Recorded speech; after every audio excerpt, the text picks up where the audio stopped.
Hey, Brixel!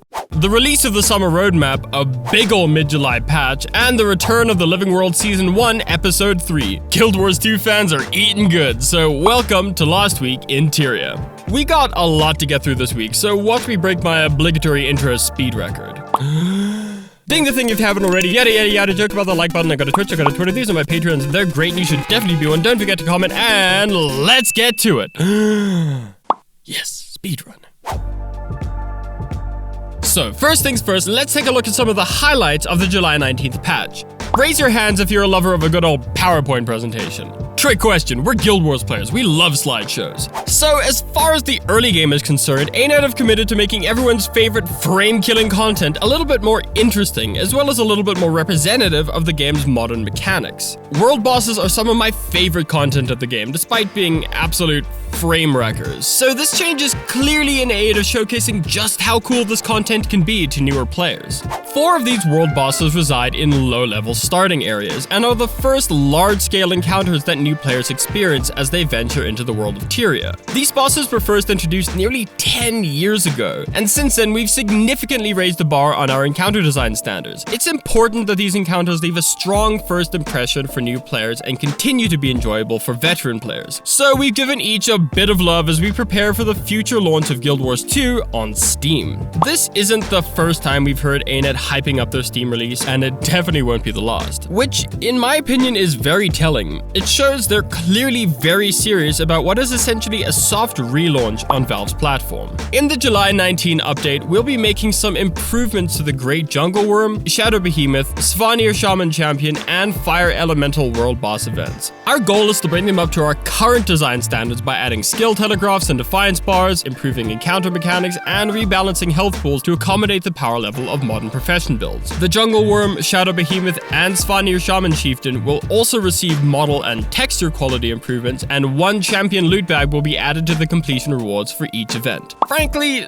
not much to say about this other than, hell yeah. Better models, more loot, fresher mechanics, I'm down. Moving on, we got 2 quality of life improvements for you endgame PvE enjoyers, massive raid currency streamlining, and mistlock instability alterations. So let's start by looking at those currency changes. All existing gating crystals are being converted to magnetite shards, and gating crystals as a currency will be retired. The weekly magnetite shard cap will be doubled from 150 to 300 to account for the previous weekly cap of 150 gating crystals. All rewards that previously required gating crystals to purchase will cost magnetite shards instead. Additional currencies in MMOs are okay by me, but using them really doesn't have to feel so convoluted, so less currencies overall are a welcome change. The post goes on to say, existing legendary divinations are being converted into legendary insights, and legendary insights are being converted from an item in your inventory into a currency. I mean, yeah, I guess the change makes sense. Going forward, completing any challenge mode raid encounter will award a bonus chest containing 2 gold, 2 provisioner tokens, 10 magnetite shards, bonus experience, and a random exotic item. This reward can be attained once per week per encounter. That was a lot of info, so TLDR, things will be easier to keep track of going forward, and challenge mode chads will be rewarded with more of said things to keep track of. Got it? Sweet! Quality of life change number 2. The Mistlock instability system is intended to keep Fractals of the Mist feeling fresh. However, some instability combinations have a tendency to be more frustrating than challenging or fun. In the July 19 update, we're making adjustments to nearly every Mistlock instability to reduce frustrating difficulty spikes. Okay, all well and good, though they don't explain what these adjustments actually are. But I'd assume they're making sure some of the more bullshit instabilities don't show up simultaneously. The post does say a full breakdown of the changes and the design commentary for those changes will be waiting for you in the release notes on July 19. By the time this video goes live, so too shall the patch notes. So for you Fractal gods out there who want more information, I'll leave a link in the description. The post concludes with a very generous .jpg of Guild Wars 2's 2020 summer roadmap. So let's have a little gander. August 2nd sees the release of Festival of the Four Winds, Kralkatoric legendary weapon skin variants, and even more balance patch updates. Oh boy, that'll be fun to cover. August 23rd is, of course, Guild Wars 2's 10th anniversary. I'm sure ANET have something interesting planned, so sign me up for a front row seat. Next, September 13th is bringing us Living World Season 1, Episode 4, and, of course, July 19th. That's the patch we've been talking about for the last few minutes if you weren't paying attention. Includes all the updates we discussed earlier, as well as the release of Living World Season 1, Episode 3. We'll be doing a full video on Episode 3 in the coming days, but in the meantime, check out our analysis of the first 2 episodes. Link in the description.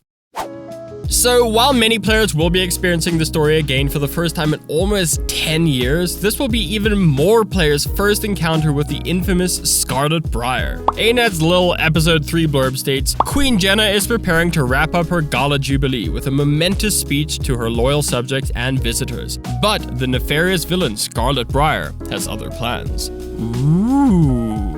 I've said it before and I'll say it again. Bringing this content back is one of the best things ANET has ever done for Guild Wars 2, and I cannot wait to hop in and play Episode 3 when it goes live.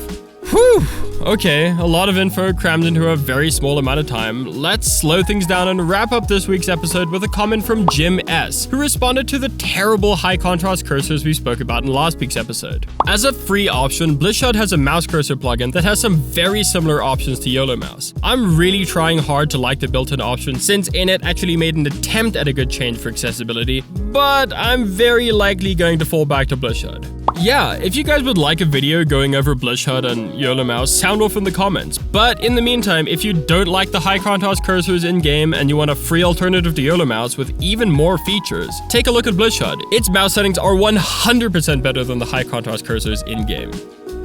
And that's it. Let us know what you think of any of the topics we covered in this week's episode in the comments down below. And if your spelling and punctuation is real good, maybe we'll include your comment in a future video. Sub if you haven't already, and as ever, a huge thank you to our patrons and supporters who make this channel possible. And a heckin' huge shout out to our Guardian tier patrons Liam Pullis, Anthony Hodgson, and Duncan Forsman. Thank you so much for watching. I've been Brixel, and I'll catch you guys in the next one.